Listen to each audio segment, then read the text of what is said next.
어제는 광복 81주년 기념일이었습니다. 그런데 최근 한 여배우의 집안이 친일 집안임이 드러나 구설수에 올랐습니다. 3대가 의사 집안이라고 자랑했는데 그게 다 친일을 했기 때문이고 지금도 그 후손들은 상당한 재력을 가지고 살고 있습니다. 독립운동을 하면 3대가 망하고 친일을 하면 3대가 흥한다는 말이 있는데 그런 현실을 보여주는 사건이 아닌가 싶습니다. 그러면 독립운동가들과 그들의 후손은 지금 어떻게 살고 있겠습니까? 그들은 반국가적 인물로 낙인 찍혀 변변한 직업조차 없이 극빈자로 살아갔습니다. 그들의 자식들 또한 제대로 된 교육도 받을 수가 없었기 때문에 매우 고단한 삶을 지금도 살고 있습니다. 그런데 우리나라가 이만큼 잘 살게 된 것은 자기 삶을 바친 그런 독립유공자 덕분 아닙니까? 그런데 그들의 삶은 이렇게 처참하고 반대로 친일 세력은 떵떵거리고 있습니다. 정의가 제대로 작동하고 있지 않은 겁니다. 그래서 이제라도 뒤바뀐 질서가 바로잡혀야 하지 않을까 하는 생각이 듭니다. 저는 이번 일을 보면서 이 땅에서 하나님 나라를 위하여 희생하며 산 성도들은 어떻게 될까라고 생각해 보았습니다. 3대가 흥할까? 3대가 망할까? 저도 궁금합니다. 공의와 정의의 하나님이 과연 우리 삶에 관여하여 은혜 베풀어 주실까? 그렇게 관찰합니다. 그 결과야 인생이라는 긴 시계열에서 확인할 수밖에 없기 때문에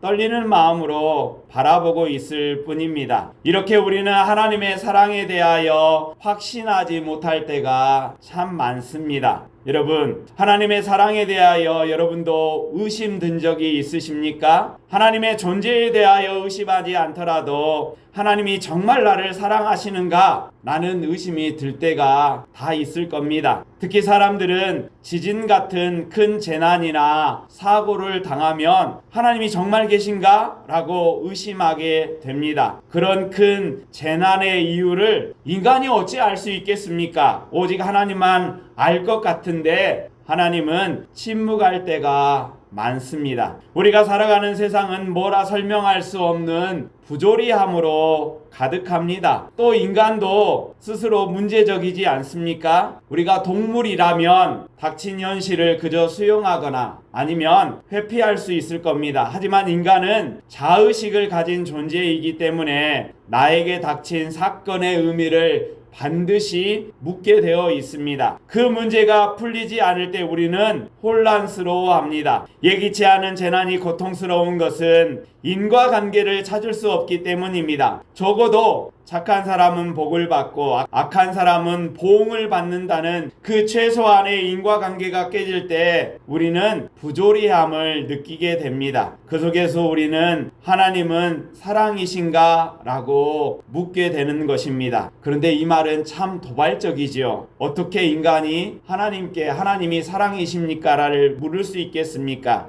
이에 성경은 분명하게 답해 줍니다. 우리가 읽은 8절 말씀입니다. 사랑하지 아니하는 자는 하나님을 알지 못하나니 이는 하나님은 사랑이심이라. 분명히 말하죠. 하나님은 사랑이시다. 하나님은 사랑이시다는 명제는 기독교 신앙의 뿌리입니다. 이 말씀에 확신이 없을 때 우리의 믿음 또한 뿌리까지 흔들리게 됩니다. 그래서 우리는 어떠한 경우라도 하나님은 사랑이시다 라는 사실을 믿으려고 합니다. 그런데 여러분, 믿고 싶은 것과 믿는 것은 엄연히 다르죠. 현실이 암담하고 어두울수록 우리는 믿음과 의심의 경계선을 넘나듭니다. 인생이 화창할 때는 하나님의 사랑을 의심하지 않다가도 인생에 먹구름이 끼고 고통과 고난이 찾아오면 믿음이 흔들리기 마련 아닙니까? 그런 우리에게 요한은 분명하게 그리고 단호하게 하나님은 사랑이시다라고 말하고 있습니다. 하지만 이 말을 하고 있는 요한의 처지는 여유가 있어서 이 말을 한 것은 아닙니다. 당시 이 서신을 기록하고 있을 때 기독교인들은 매우 어려운 상황에 놓여 있었습니다. 요한복음이 이 서신을 기록할 때 주 90년경으로 학자들은 추정합니다. 주 90년.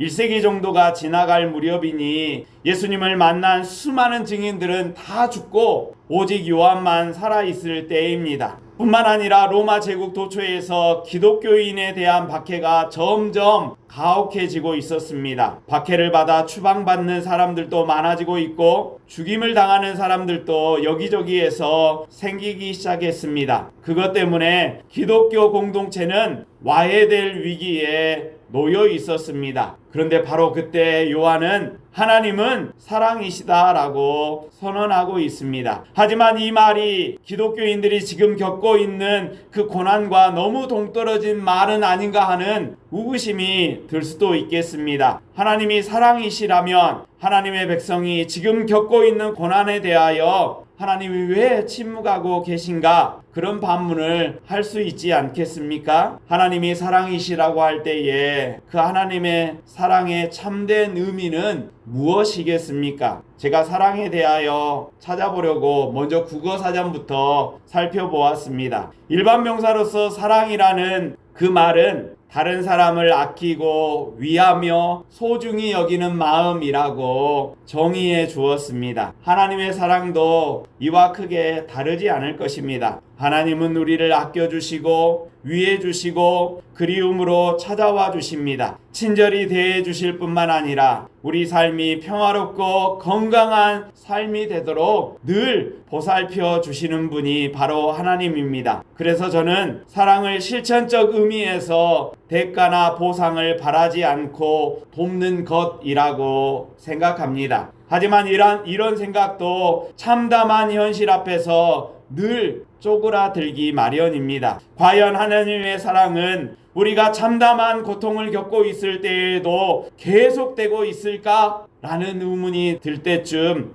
요한은 그렇다라고 우리에게 말해줍니다. 우리가 읽은 10절 말씀입니다. 사랑은 여기 있으니 우리가 하나님을 사랑한 것이 아니요 하나님이 우리를 사랑하사 우리 죄를 속하기 위하여 화목제물로 그 아들을 보내셨음이라 라고 사랑이 무엇인지에 대하여 우리에게 말씀해 주고 있습니다. 우리의 사랑은 때론 선택적일 때가 참 많이 있죠. 좋을 때는 한없이 좋다가도 한번 마음이 틀어지기 시작하면 한없이 미워지는 것이 우리 사랑입니다. 그런데 하나님의 사랑은 그런 것이 아니라고 말합니다. 하나님은 우리 죄를 속하기 위하여 화목제물로 그 아들을 우리에게 보내주셨다고 합니다. 아들을 보내주신 사랑, 그 사랑은 어떤 사랑이겠습니까? 그 사랑은 우리의 모든 고통이나 불편을 없애주시는 사랑이 아니라 그런 고통이나 불편 속에서도 우리 곁을 떠나지 않는 사랑을 말합니다. 우리가 어떠한 경우에도 하나님에 대한 신뢰와 이웃에 대한 사랑을 포기하지 않도록 붙들어주는 사랑이 바로 하나님의 사랑입니다. 우리가 잘 아는 이기적 유전자를 쓴 리차드 도킨슨의 말에 의하면 이타적인 행동처럼 보이는 일도 사실은 자기를 희생시켜서라도 종족을 번식시키려는 이기적인 유전자가 작동했기 때문이라고 말합니다. 학자가 말했으니 그럴 수도 있겠다 하는 생각이 듭니다. 여러분, 그런데 희생적 사랑을 본능적으로 실행하는 사람들이 우리 주변에는 있지 않습니까? 자기도 오랫동안 굶주렸음에도 음식이 생기면 다른 이들과 그 음식을 나누려고 하는 사람들을 우리는 어렵지 않게 발견할 수 있습니다. 홍수나 지진으로 자기 집도 엉망이 되었는데 더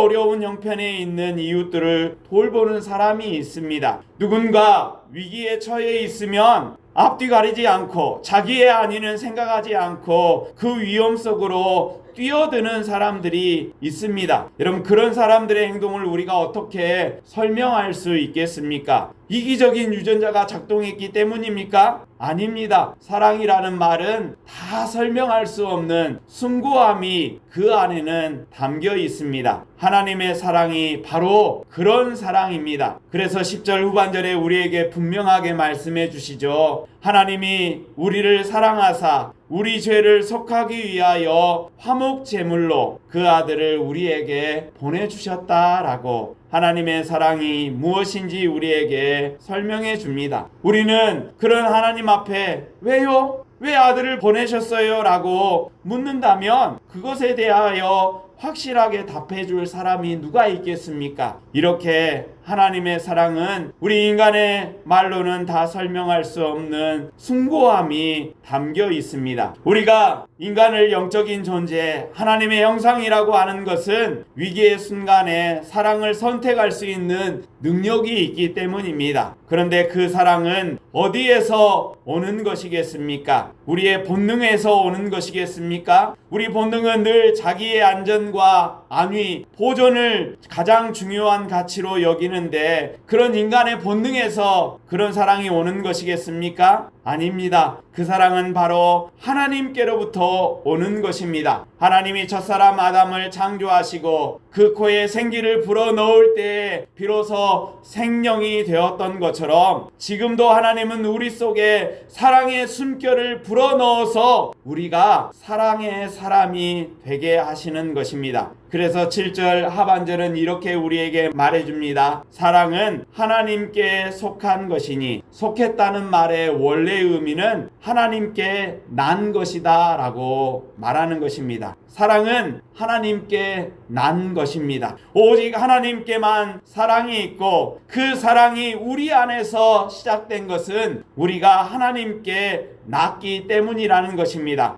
그래서 이어지는 말씀은 사랑하는 자마다 하나님으로부터 나서 하나님을 알게 된다라고 말씀하고 있습니다. 우리가 누군가를 진심으로 사랑한다면 그 마음은 하나님께서 주신 것이 분명합니다. 그래서 초대교회 성도들은 박해와 위기 속에서도 그 마음을 잃지 않았습니다. 그러하기에 그들은 하나님은 사랑이시다라고 고백할 수 있었습니다. 성도 여러분, 사랑은 하나님에게서 난 것입니다. 사랑하는 사람도 다 하나님에게서 났습니다. 우리가 하나님의 사랑 안에서 그러니 거듭나야 하는 것입니다. 요한은 하나님의 사랑이 가장 극적으로 드러난 것은 독생자 예수 그리스도를 우리에게 보내주신 사건이라고 9절에 말씀해 줍니다. 본문의 9절입니다. 하나님의 사랑이 우리에게 이렇게 나타난 바 되었으니 하나님이 자기의 독생자를 세상에 보내심은 그로 말미암아 우리를 살리려 하심이라 라고 말합니다. 눈에 보이지 않는 사랑을 우리 눈에 볼 수 있도록 보여주신 사건이 그의 아들 독생자 예수를 우리에게 보내주신 일입니다. 그 아들로 말미암아 우리가 살아났으니 하나님의 사랑이 그렇게 나타난 것입니다. 예수 그리스도께서 이 땅에 오심은 이렇게 하나님이 세상을 이처럼 사랑하심의 궁극적인 표현이다 말하고 있는 것입니다. 하나님께 사랑받아 예수님을 만난 사람은 이처럼 모두 풍성한 생명을 누리게 됩니다.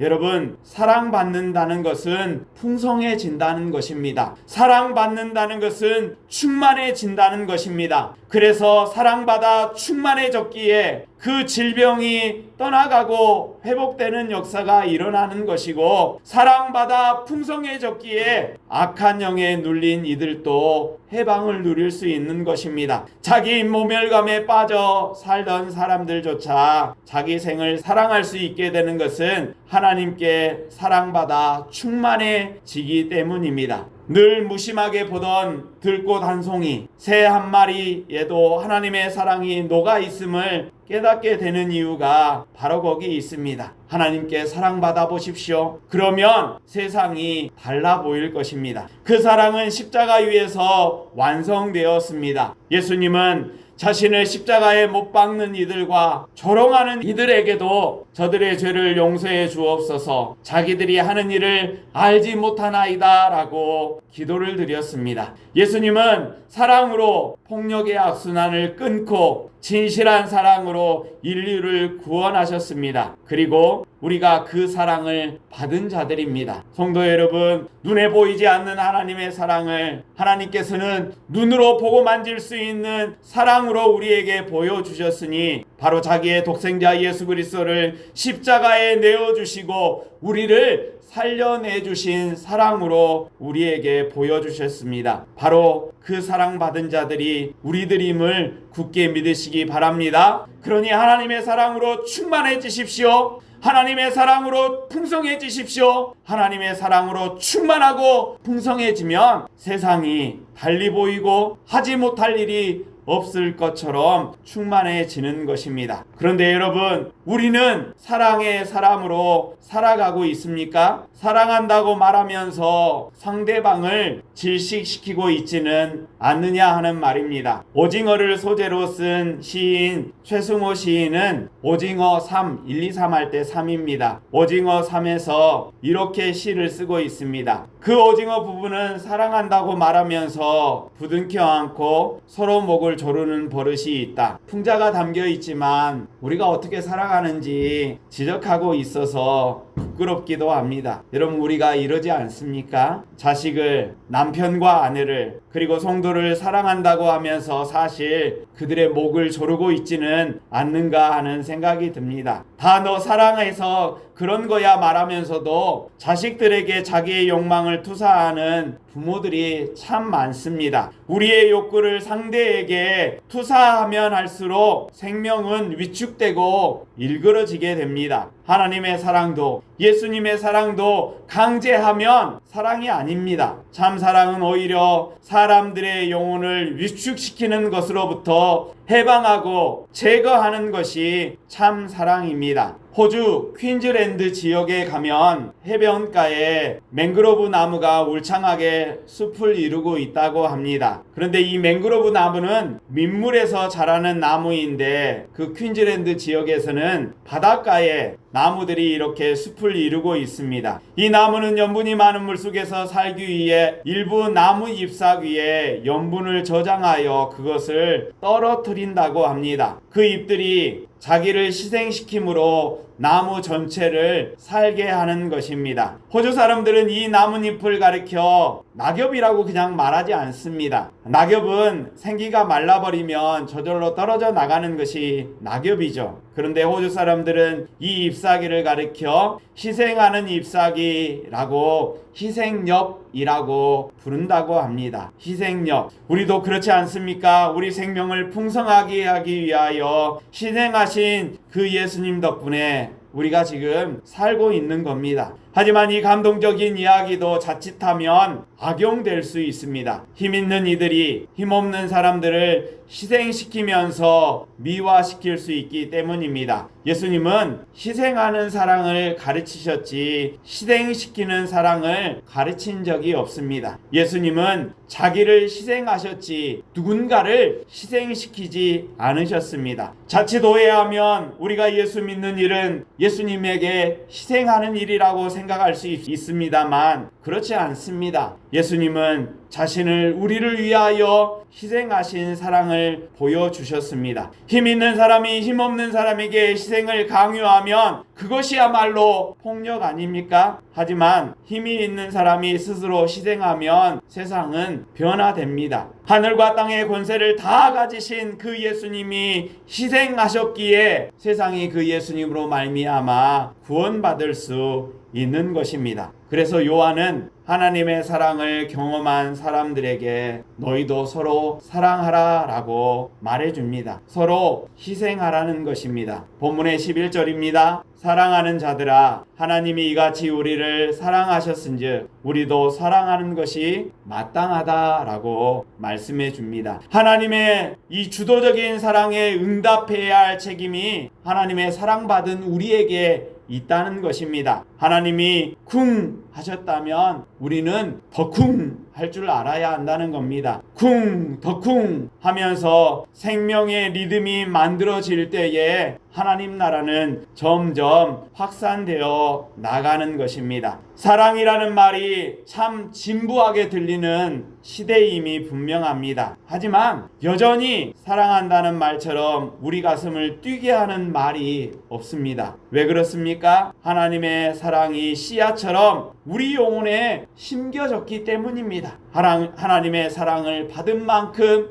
우리 안에 심겨진 그 하나님의 사랑이 점점 자라가기 때문에 사랑한다는 말을 들을 때마다 우리 마음이 뛰는 것입니다. 돈이나 선물이 아니라 자기를 주신 진정한 사랑은 이렇게 우리에게 하늘의 문을 열어줍니다. 하지만 미래에 대한 두려움 때문에, 욕심 때문에 그 하나님의 사랑받기를 포기한 사람들은 하나님의 사랑을 이해할 수 없을 겁니다. 요한은 12절에 이렇게 우리에게 말합니다. 어느 때나 하나님을 본 사람이 없으되 만일 우리가 서로 사랑하면 하나님이 우리 안에 거하시고 그의 사랑이 우리 안에 온전히 이루어지느니라 라고 말씀하고 있습니다. 하나님의 사랑이 우리 안에 온전히 이루어진다. 세번역 성경에는 조금 다른 뉘앙스로 번역해 주는데 세번역 성경은 이렇게 마지막 부분을 번역합니다. 또 하나님의 사랑이 우리 가운데서 완성된 것입니다 라고 말합니다. 하나님의 사랑이 우리 가운데 완성된다고요. 우리가 서로 사랑하면. 여러분, 하나님의 사랑이 불완전하기 때문에 이렇게 말씀하신 것이겠습니까? 아닙니다. 하나님의 완전한 사랑은 자신의 아들을 우리 가운데 보내주심으로 보여주신 것처럼 우리가 서로 사랑할 때에 하나님의 사랑이 비로소 우리 안에 완성된다는 것을 이렇게 말씀하고 있습니다. 그러니 성도 여러분, 우리는 하나님의 사랑을 완성할 책임을 진 자들입니다. 어떻게 그 사랑을 완성할 수 있겠습니까? 서로 사랑함으로. 성도 여러분, 서로 사랑하시기 바랍니다. 우리 서로 사랑합시다. 우리가 서로 미워하기 때문에 사랑하자는 것이 아닙니다. 우리가 사랑해야 하나님의 사랑이 완성되기 때문입니다. 우리가 하나님의 사랑을 받아야 우리 안에 서로 사랑하는 마음이 더 풍성해질 수 있습니다. 그러니 성도 여러분, 우리가 서로 사랑함으로 말미암아 하나님의 사랑을 완성해 나가는 성도들이 되십시다. 사랑은 추상적인 개념이 아닙니다. 그것은 구체적인 헌신을 우리에게 요구합니다. 그래서 요한은 요한일서 3장 17절에 이렇게 우리에게 요구하고 있습니다. 요한일서 3장 17절, 누가 이 세상에 재물을 가지고 형제의 궁핍함을 보고도 도와줄 마음을 닫으면 하나님의 사랑이 어찌 그 속에 거하겠느냐. 마음을 닫으면 어떻게 하나님의 사랑이 그 안에서 일할 수 있겠느냐 라고 말하고 있습니다. 성도 여러분, 사랑에 대하여 우리 마음을 열어야 합니다. 누군가를 돕는 일이라면 두 손 걷어붙이고 나서야 합니다. 그렇게 형제의 궁핍함을 보고 도와줄 마음이 열리기 시작하면 놀랍게도 하나님의 사랑이 우리 안에 차고 넘쳐서 그 일을 넉넉히 감당하게 하시는 겁니다. 여러분, 그것이 하나님의 사랑의 신비입니다. 성도 여러분, 지금 세상이 필요로 하는 사람은 세상에 가득 찬 고통과 재난의 이유에 대하여 우리에게 잘 설명해 줄 사람이 아닙니다. 오히려 재난당하는 사람들의 고통을 덜어주기 위하여 그들 곁으로 다가서고 그들을 복돋아주기 위하여 일어서려고 애쓰는 사람, 즉 사랑할 줄 아는 사람을 필요로 합니다. 사랑에 대하여 아는 사람 말고요, 사랑할 줄 아는 사람. 여러분은 사랑할 줄 아는 사람입니까? 사랑받는 것에 익숙하지 사랑할 줄 아는 것에는 우리가 늘 왠지 부자연스럽습니다. 여러분, 주님의 사랑을 받았다면 받은 사랑 그대로 우리의 이웃들에게 나누어 주시기 바랍니다. 예수님의 십자가는 사랑은 이렇게 하는 것이라고 우리에게 가르쳐 주신 사건입니다. 우리가 그 사랑 받았으면 우리도 사랑할 줄 아는 사람이 되어야 합니다. 사랑할 줄 아는 사람이 되어서 하나님의 사랑을 전하고 실천하는 완성해가는 성도들 되시기 바랍니다. 우리는 이 거룩한 일에 초대받았습니다. 이 초대에 기꺼이 응답하며 살아가는 성도들 되시기 바랍니다. 오늘 말씀은 7절과 8절 말씀을 우리가 함께 읽음으로